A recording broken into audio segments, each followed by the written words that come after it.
تھا، اس میں نے بتایا کہ اگر عورت کی بنیادی ضرورت، روٹی پانی کی جو بنیادی ضرورت ہے وہ پوری ہو رہی ہے تو عورت اپنے شوہر کی جیب سے روٹی کے پیسے یا کوئی بھی پیسے نہیں نکال سکتی. اس پہ کسی نے فوراً حدیثیں لکھ کے بھیج دی اور طنز بھی کرتے ہیں کہ ہم قرآن حدیث کو مانتے ہیں، مفتیوں کے فتووں کو نہیں مانتے. آپ بدگمانی کیوں کر رہے ہیں امت سے؟ یہ فرض کیوں کر رہے ہیں کہ لازمی مفتی کا فتویٰ قرآن و حدیث کے خلاف ہی ہوگا؟ یہ بدگمانی نہیں ہے کہ اچھا گمان بھی تو رکھا جا سکتا ہے. وہی ہو سکتا ہے مفتی صاحب کو یہ حدیث معلوم ہو مگر وہ ہم سے زیادہ اچھا مطلب سمجھتے ہوں اس حدیث کا. لیکن اگر آپ مفتی صاحب کے بارے میں فرض کر لیں گے کہ وہ ہم سے زیادہ سمجھتے ہیں تو آپ چھوٹے بن جائیں گے اور مولوی صاحب بڑے بن جائیں گے. یہ چیز برداشت ڈاکٹر کے سامنے برداشت ہوتی ہے کہ ڈاکٹر جو کہہ رہا ہے وہ ہم سے زیادہ پڑھا لکھا ہے. ڈاکٹر پر تو اتنا اعتماد ہے کہ وہ بے ہوشی کے انجیکشن لگا دے آپ لگوا لیتے ہیں. حالانکہ بے ہوش ہونے کے بعد پہلے زمانے میں تو بے ہوش کر کے لوگ جیب سے پیسے نکالتے تھے. اب اس کا بھی خطرہ ہے ڈاکٹر پورا گردہ ہی غائب نہ کر دے. کیا خیال ہے؟ کتنا بڑا خطرہ ہے کہ پورا آپ کا ایک گردہ شارٹ. اور ایسے واقعات ہوئے ہیں. ایک صاحب کا آپریشن ہوا اور سب فٹ فاٹ جو نا گھوم رہے پھر رہے مزے سے زندگی گزر رہی ہے. بعد میں ایکس رے کیا تو پتا چلا گردہ ہی نہیں ہے.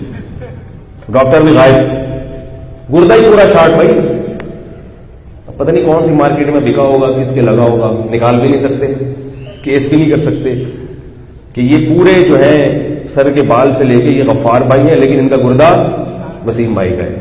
ایسا کیس کوئی دیکھا آپ نے؟ تو اب کیا مسئلہ ہے؟ تو ڈاکٹر کو تو بڑا مان لیں گے بھائی یہ زیادہ پڑھا لکھا ہے, لیکن علماء کو بڑا نہیں مانتے. اور میں بات کر رہا ہوں علماء حق کی, تو وہ دو اور دو چار کی طرف پتہ چل جاتا ہے تھوڑے دنوں میں کون حق ہے کون باطل ہے. تو انہوں نے فوراً حدیث لکھ کے بھیجی کہ حضرت ہندہ رضی اللہ تعالی عنہا نے رسول اللہ صلی اللہ علیہ وسلم سے ابو سفیان رضی اللہ عنہ کے بارے میں پوچھا کہ یا رسول اللہ کیا میں ان کے بغیر بتائے گھر سے کچھ پیسے لے سکتی ہوں؟ ابو سفیان کو بتائے بغیر. آپ نے فرمایا خذ ما یکفیکی ولی اولادک یا ولی ولدک او کما قال صلی اللہ علیہ وسلم, فرمایا اتنا لے لو جو تمہیں اور تمہارے بچوں کے لیے کافی ہو جائے. تو انہوں نے کہا دیکھو نبی صلی اللہ علیہ وسلم نے بیوی کو اجازت دی ہے کہ ضرورت کے وقت وہ شوہر کی جیب سے پیسے نکال سکتے. مجھے یہ حدیث معلوم تھی, میں نے اس لیے یہ حدیث بیان نہیں کی کہ خواتین اس کا غلط مطلب لیں گی, کیونکہ آج یہ بہت زیادہ شکایتیں آ رہی ہیں کہ عورت اپنے شوہر کے مال میں کی حفاظت نہیں کرتی. حدیث میں عورت کو کہ بہت بڑا حق یہ بتایا گیا عورت پر کہ وہ اپنے شوہر کے مال کی محافظ ہو, شوہر کے مال کو بازاروں میں اڑائے نہیں. تو آپ اپنے معاشرے کو دیکھ کر گائیڈ کرو گے نا. ایک معاشرے میں عورت اپنے شوہر کے مال کو 100 میں کوئی ایک خاتون ہوتی ہے جو اپنے شوہر کے مال کی محافظ ہوتی ہے, جو یہ کہتی ہے کہ آپ نے شاپنگ کے لیے پیسے دیے تھے تو ہوا یہ کہ وہ جتنے پیسے دیے تھے نا اس میں سے آدھے بچ گئے ہیں اور دیے تو آپ نے پورے تھے, میں خرید سکتی تھی لیکن میں نے کہا آپ کا نقصان ہوگا, آپ اتنی محنت سے خون پسینہ بہا کے کما رہے ہیں تو کوئی بات نہیں میں تھوڑی سی قناعت کر لیتی ہوں. کیا خیال ہے؟ گوشت میں نے کہا تھوڑا کم لے لو, سبزی زیادہ لے لو, یہ آپ کے پیسے ہیں. ایسی نیک عورتیں بھی ہیں لیکن مارکیٹ سے وہ جب بھی آپ پیسے دیں گے تو وہ تھوڑے سے کم ہی پڑ رہے ہوتے ہیں, ٹھیک ہے, وہ تھوڑے سے کم ہی پڑ رہے ہوتے ہیں جس معاشرے میں. اور صرف خواتین کی بات نہیں, مرد بھی ایسا ہی کرتا ہے. آپ اگر کسی سے ادھار لے لیں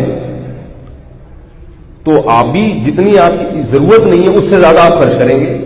تو معاشرے میں یہ حال ہو تو پھر ان کو یہ بتانا, یہ والی حدیث سنانا کہ پتلون سے پیسے نکال سکتے ہیں, اس کا غلط مطلب لیا جائے گا. یہ حدیث مجھے معلوم بھی تھی اور اس وقت ذہن میں مستحضر بھی تھی, اس لیے میں نے مسئلہ کو پورا بتایا کہ شدید ضرورت ہو اور کھانے پینے کے بھی لالے پڑ رہے ہوں تو پھر ظاہر ہے کھانا پینا تو ضروری ہے نا, لے سکتی ہے. لیکن آج کل ایسا کم ہوتا ہے کہ شوہر کھانے کے پیسے بھی نہ دیتا ہو. آج کل تو گیس بجلی کے بل اور اسکول کی فیسیں, گیس بجلی کا بل بھی چلو سمجھ میں آتا ہے وہ اس کے بھی پیسے لے سکتی ہے, لیکن اسکول کی فیسوں کے پیسے شوہر سے زبردستی نہیں لے سکتی. بچوں کا خرچہ باپ پر واجب ہے, اس میں عورت زبردستی نہیں کر سکتی.